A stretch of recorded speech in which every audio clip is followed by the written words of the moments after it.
Welcome to this Starseed disclosure discussion, where we will be discussing 3D programming. I'm Marley, the Syrian Starseed. And I'm Lacey, the Lyran Starseed. And together we are Twinessence, Starseed Lightworkers, identical twins, and psychic mediums.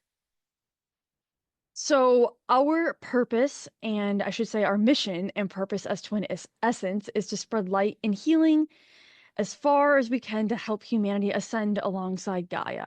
And part of our collective roles as Ascension Guides and Starseed Lightworkers is to channel this information and bring you the truth about what is unfolding on Earth right now as it relates to Ascension and the formation of New Earth, essentially. So we bridge the 3D with the 5D, helping pave this pathway for the collective. So it happens on a collective level and an individual level. And whenever we channel this information, it comes from a place of neutrality, meaning that we do separate our human emotional side and just try to carry forward the messages that they want to share. So, we're going to start off talking about 3D programming and what makes it third dimensional and other ways to look at programming, or not just programming, but how you're making decisions and how challenges are coming up for you. We encourage you to reflect and receive the transmissions from this session, as well as ask questions and think about these things. See what comes up as you're receiving the transmissions. So, programming, most of us know this, but it is going to be anything that you believe or were conditioned to believe. It's often what society teaches us. It's often what parents teach kids and what they carry forward into adulthood, and how they carry themselves into the world. I always think of it in a third dimensional perspective as those little things that you always heard or learned, and I should say we're told, maybe. Maybe told is a better way to look at it. So beliefs and conditioning are what we are born with. When your soul chooses to incarnate and enter on Earth, you pick up certain programming, conditioning, and belief systems that usually come from your parents or their family. There's generational programming and conditioning, and it's something that you inherit when you enter Earth. And as you progress throughout your life and you grow up and you age, you will experience the world through the lens of that conditioning and programming, assuming you never change it or change belief systems, that is. I always view it as it's what you're told, it's what you absorb. You don't even think about it often. I feel like it's second nature to you because it's so programmed into you. So if you think about your brain, your body, your energy, that mind body spirit connection as this software that's just it just gets installed into you, and that's just how you're wired to run until you disrupt that and create new patterns, or until you install a new software, right, and change the pattern.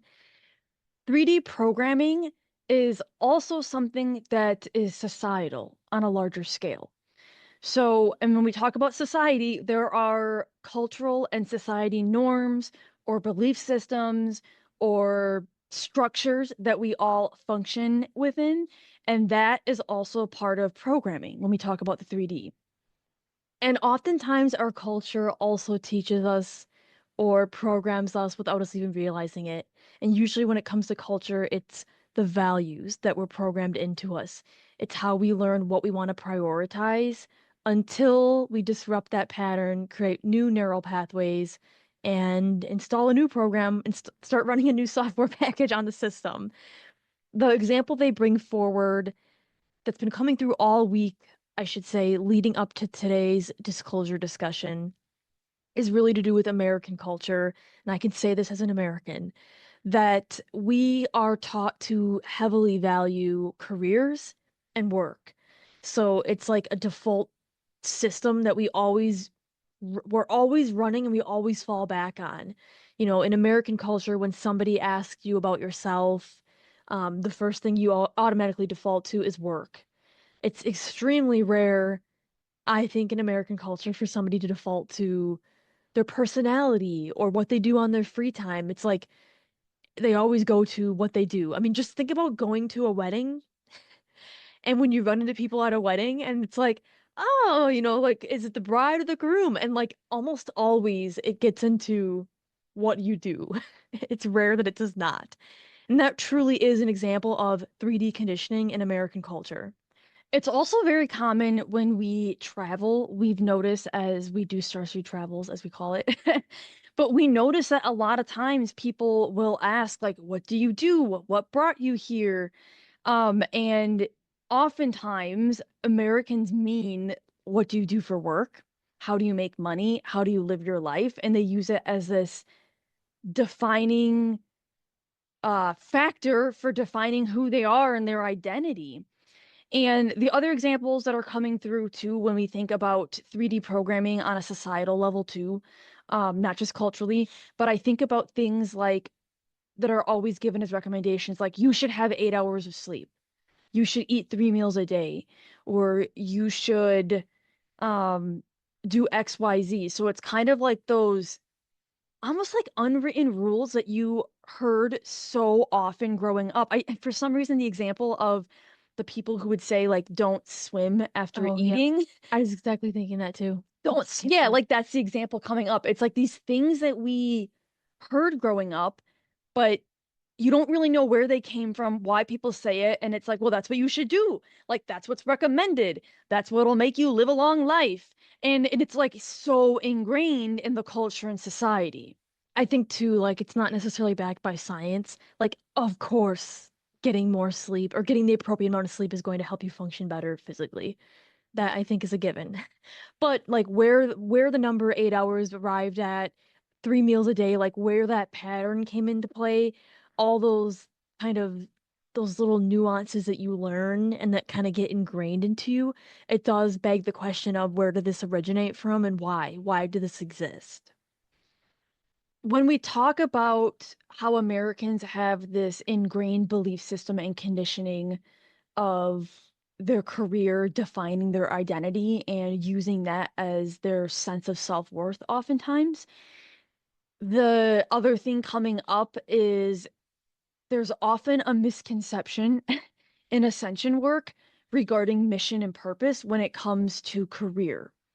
So, as Starseed Lightworkers and Collective Ascension Guides, we do a lot of work with cosmic origins and lineage, as well as your mission and purpose in this incarnation. Clients who work with us, you know this. But people sometimes have this 3D programming where they think a mission and a purpose is going to tell them what they should do for a living. This really fires Lacey and I up. I can't already tell, but it's such a limited way to look at a mission and purpose. And oftentimes, mission and purposes are not at all about careers. It is not at all about your career. Missions and purposes are so multidimensional and they are so wide-reaching it would be dull to put them in the box and say they have to be only your career. If you want career guidance, then you need to go see somebody who's going to provide you career guidance. But you cannot assume that the only reason you were seated on Earth right now is because you were supposed to do something for work in your career. And we get it, right? Everyone wants to feel a sense of purpose, everyone wants to feel connected to something greater than themselves. But that doesn't mean it's going to be what you do to make money in this 3D version of Earth right now, right? So it's a mission is so much bigger, like Marley said. You don't need to put it in a box. You don't need to use it to explain why you do what you do. And you don't need to look at a job as anything more than a job. It can just be something that's a means to make ends meet. So I just think it's important to note that when you think about your mission and purpose, if you're only thinking about it in the perspective of career, what happens if you don't look at it in that way? Is there a greater, farther reaching purpose that you haven't thought about before? Even with Lacey and I using us as the example here, when we talk about our mission and purpose, we kind of gave a general overview of what that looks like. But Quintessence is part of how we carry forward that mission and purpose, but that doesn't mean that we're not still serving the mission and purpose in other areas of our life, whether it's our 3D positions that we work, whether it's in Twin itself, whether it's in our personal lives, even. And Twin Essence isn't a career or a job, it's a calling, I would say, and part of how we serve with our spiritual gifts too, so it's a very unique version of it. I will also say something they're bringing through as an example of 3D programming too is um that phrase, if you work a job that you love, or I'm sorry, it's find a job that you love and you'll never work a day in your life. And that in and of itself, well, there's some truth to that. It is somewhat of a programming that can be kind of harmful to your belief systems and how you view the world because it makes you feel like if you're not living your dream job and feeling completely fulfilled by your job, then you're not going to be happy. I think too, it's like you tell me, do you want to be sitting there only focused on the job, or do you want to be thinking about other areas of your life, other things that you enjoy doing in this lifetime? The other topic that is coming through is actually something that kind of inspired this tonight's session actually of 3D programming, and they're just reminding me about it, but it's the concept of having a normal reaction to things. Oftentimes, humans use the word normal as a measuring stick of what someone should or shouldn't do, what's acceptable, what's not acceptable, what's good or bad. And honestly, the word normal is just a word. Like, what actually is normal and what does that even mean? I think too, we see normal, quote unquote, reactions all the time on reality TV. This is kind of Lacey and I, of course, watch reality TV. Like, let's be real here. I mean, we watch Bravo. And there's oftentimes these reactions in the groups of people on these shows where they like question someone and this happened recently in an episode we were watching where they question someone and they're like, I don't think she's having a normal reaction. I think she's hiding something. I don't think that reaction was normal. When in reality, it's like the person's literally just trying to process what somebody shared with them. And it's like you can literally just watch them clear as day processing. But instead, when you get the whole group thinking that it's not a normal reaction, it causes everybody to act a certain way and feel a certain way about a situation that probably isn't even justified. But that comes forward from a place of programming. Programming is what is teaching us what we think should be quote unquote normal. And that is not helpful, I think, on your path. I don't think it's helpful to try to be programmed into thinking what is typical and what is normal day to day. I think it's again, it's very limiting, it's dull, and that's a very third dimensional perspective to put on thought processes and how you think about reactions and how you think about even like everything from decisions to people's communication styles even. And how it's being brought through to me too is like there's a level of toxic behavior that comes with an experience where people are trying to get a specific reaction out of you. And it actually has more to do with them than it does you. And it's a lot, it has a lot to do with them projecting on you, but it's also a bit manipulative too. Like if you're not giving them the emotional reaction that they want, then they're going to try to shame you for the emotions that you feel or don't feel.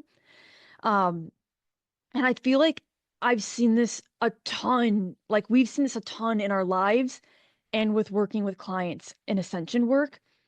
And it feels very common for women actually, but it's like there's this societal shaming for those that don't feed into the mainstream programming when it comes to those emotions and behaviors. And I remember in watching that scene in that episode, they were telling her like you should be upset. You should be defending yourself right now.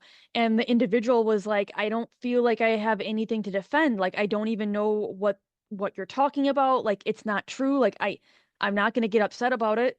And when you appear confident and you know your identity and you know yourself, that sometimes threatens other people's sense of identity and sense of self and sense of safety. So it can lead to some toxic projecting behavior like you should be ashamed of yourself. How dare you not be upset like we are? So they bring forward being curious about your reactions to other people's reactions. I think your emotions and feelings for other people's reactions. And towards that, it's not in a place of shame. It's not coming from a place of you should feel bad because somebody not being upset about something that you're upset about upsets you more.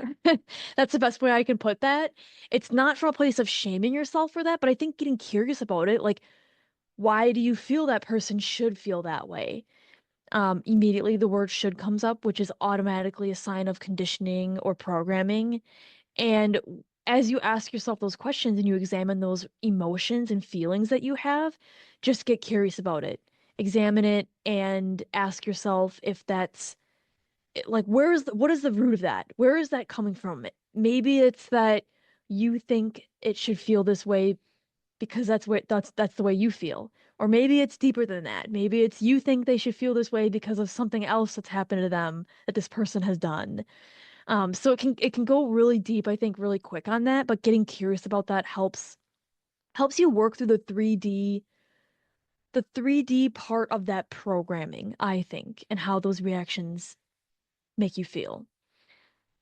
The other thing being brought through is just a note regarding shame. And oftentimes there are phrases in certain cultures that are, shame on you for blah, blah, blah, blah, blah. Or there's that other saying that's like, fool me once, shame on you, fool me twice, shame on me.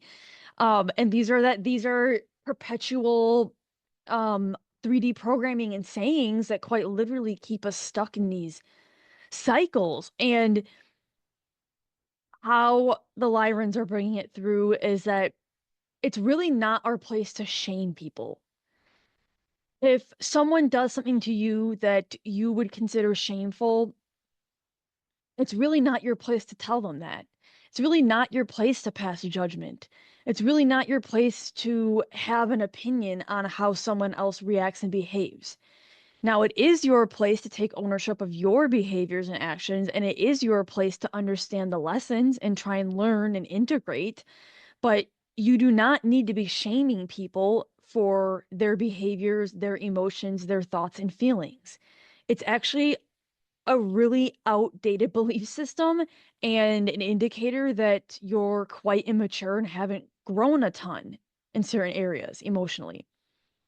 Yeah, I think that was beautifully put. Um, I, I I think of like Game of Thrones, shame, shame, yeah. with the bell. Well, and I think this kind of ties into the other 3D programming example coming through, which is generational.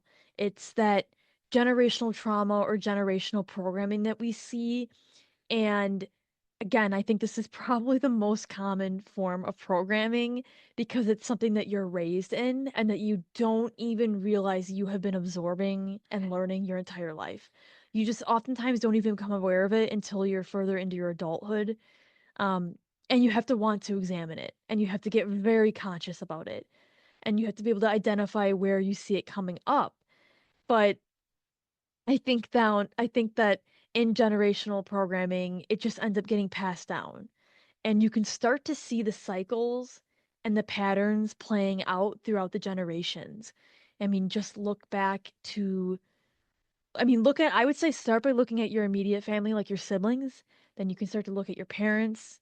You can branch out to aunts and uncles, grandparents, and so on. It's often crazy when you can start to identify behaviors. And I think too, like a lot of times it comes through in conflict, I think, in families, like Yes. trauma or conflict. So I'm just going to give an extreme example here, but alcoholism, for example, that could very much be a pattern that gets programmed throughout different generations until it finally reaches a point where a soul has been incarnated and has consciously chosen to work through that programming. And a lot of times, again, I'm talking about the conflict in families here, that's oftentimes that creates that challenge, that creates that challenge where we see the programming really bubble up. And alcoholism is a very difficult challenge for a lot of families, especially if it's something that's generational.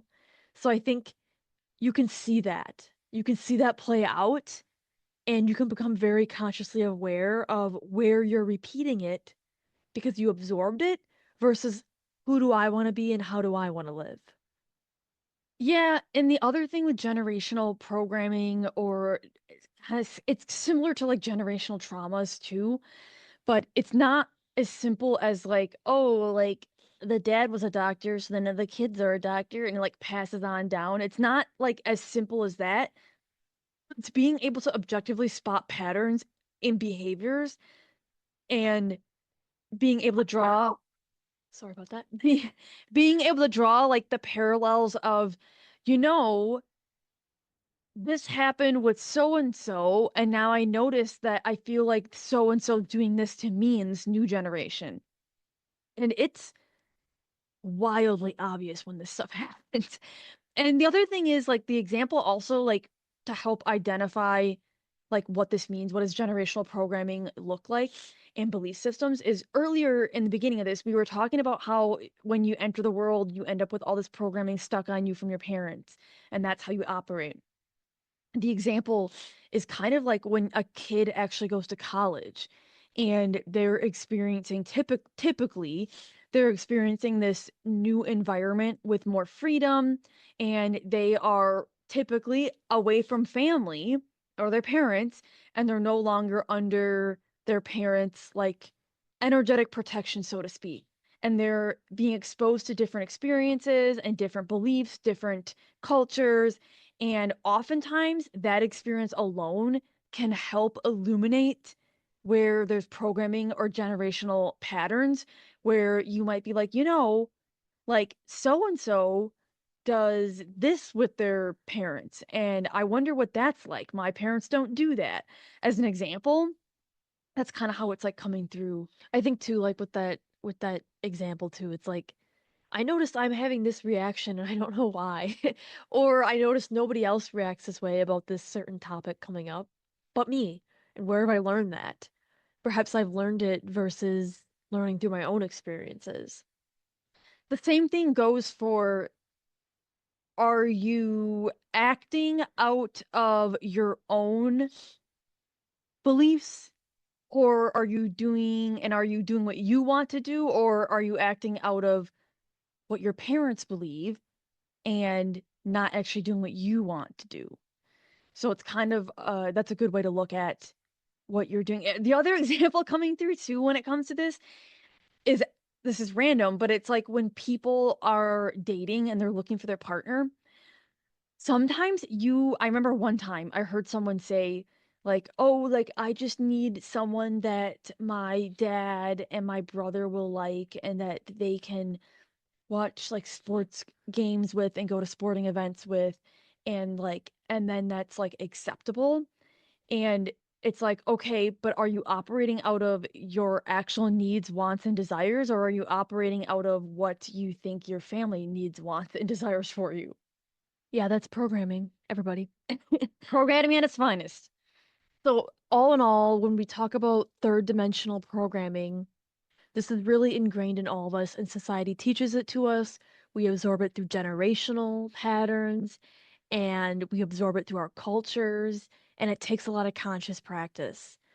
But what they want us to share is taking a more multidimensional perspective towards it.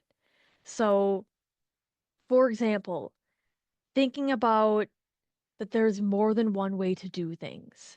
There is more than one way to be successful, and there's more than one way to make decisions, to work through challenges, to handle and communicate with people.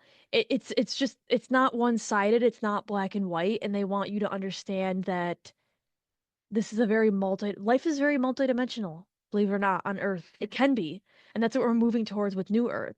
And so if you take that multidimensional perspective and get very conscious about where you're being 3D about it, that's the best way I could say. I actually wanted to say 2D. Um, I just feel like it lacks so much dimension. And I hate things that lack dimension. I really do. It's too flat for me. Yeah, and ascension work is all about multidimensionality and understanding that as a human and this human existence here in this 3D environment. But ascension is also all about evolution. Like, you are not going to get the same result out of doing the same thing. That is, I think there's that quote that's like, doing the same thing over and over again and expecting different results is the definition of insanity. Um, but ascension is a path of evolution. This means that it's all about changing, growing, and learning as we go on this journey. And your programming and your beliefs and your conditioning are critical to your growth and development and your ascension path. And oftentimes, the easiest, I would say, way to identify programming is paying attention to where you feel that you're saying the word should, or anytime that you feel obligated to do anything. That's oftentimes programming showing up right there. I should work out today, not because I want to, because I feel like I should. I should go see this person, not because I want to, because I feel like I should. So paying attention to where you find yourself saying that is going to really help you get more conscious about why you feel that way. Why is this coming up? Why do I feel these obligations? And that truly is where you start to see your multidimensional perspective coming in. That's where you start to move beyond the 3D and you start to care less about how other people are reacting to things and more about how you want to react, who you want to be, how you want to evolve on your own personal ascension path. And how are you making decisions? How do you feel about the decisions that you're making? Are you making decisions that are based on other people's expectations of you? Or are you making decisions that actually align with where you're going, who you're becoming, who you are in the current moment? Because that's another indicator of your 3D programming is not really, I don't really feel like it, but I should go do it. I don't really feel like it, but I have to. I need to. Pay attention to these words that you use when you describe this stuff because that's a really good indicator of where you are energetically as well as programming wise. Because if you're saying I need to do this, that's very different from I want to do this. And is the need something that is happening out of listening to your body, listening to your intuition?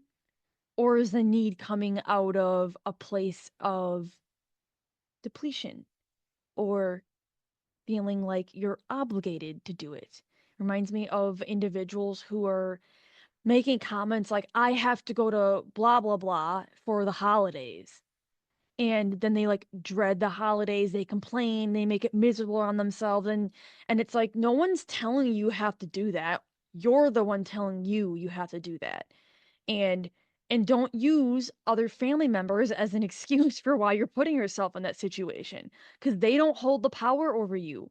You're sovereign in your energy and your decisions, and you're responsible for yourself, so you can make decisions for yourself. And oftentimes, when you start to go through this process where you get really conscious and you start to understand where you see your shoulds coming up, where you see this programming happening, it can feel volatile. The stock market recommend, I don't know what's going on here, but there's like a stock market reference being made.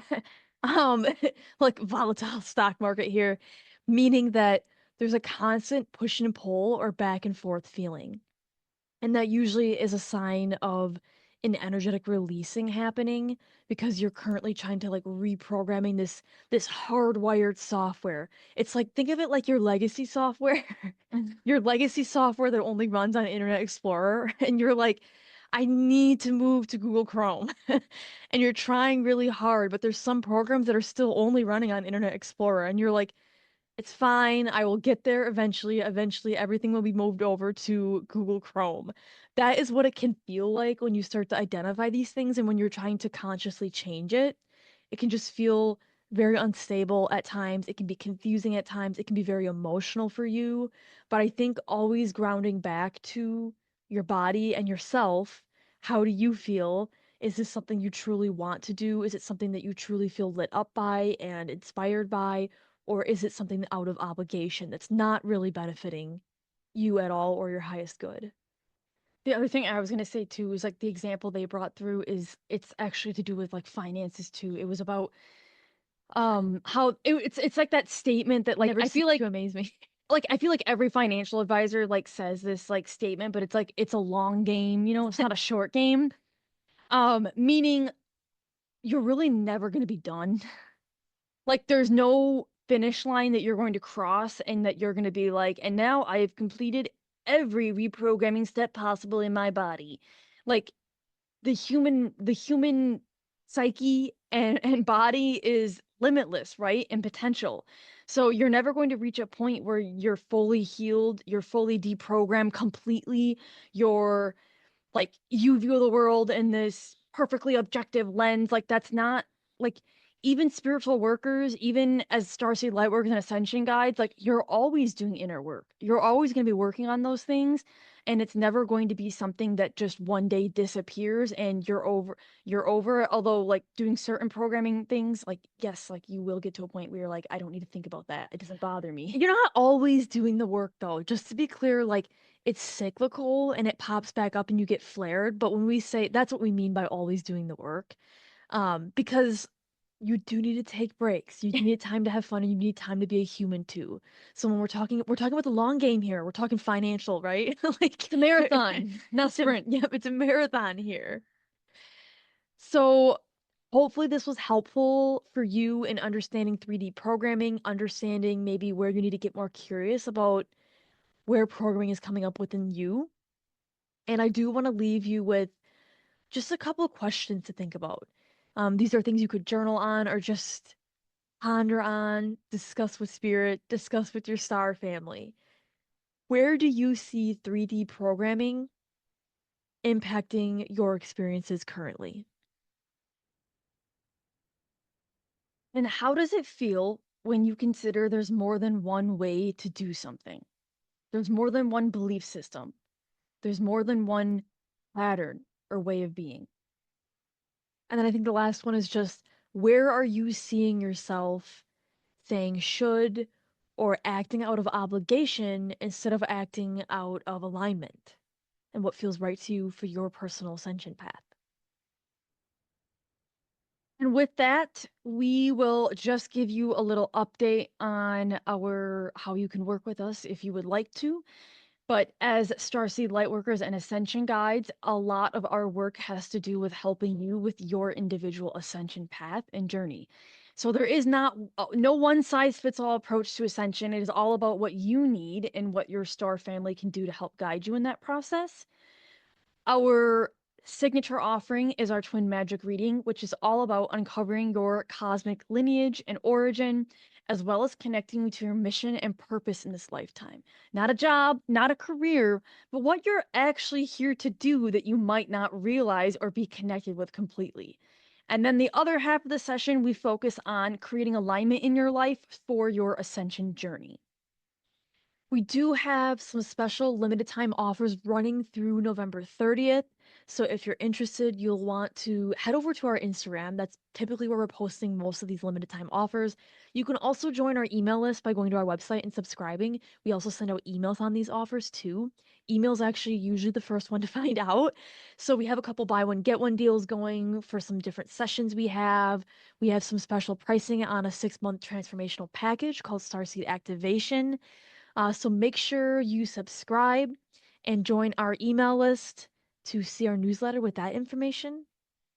And our next Starseed disclosure discussion will be on Tuesday, December 16th, where we will be channeling and sharing information on how disclosure will actually unfold. Disclosure is kind of a buzzword, means a lot of things to a lot of different people, but we are going to channel information on how our star families share how it will unfold. And the last reminder I have is for those of you who do have some discount codes, those are going to expire on December 31st. So make sure you use them if you are interested in working with us. I think they're 50% off. So go ahead, book your session. You can certainly book into January yet, but you do have to make the purchase before December 31st in order to get that discount. Hope to see you soon.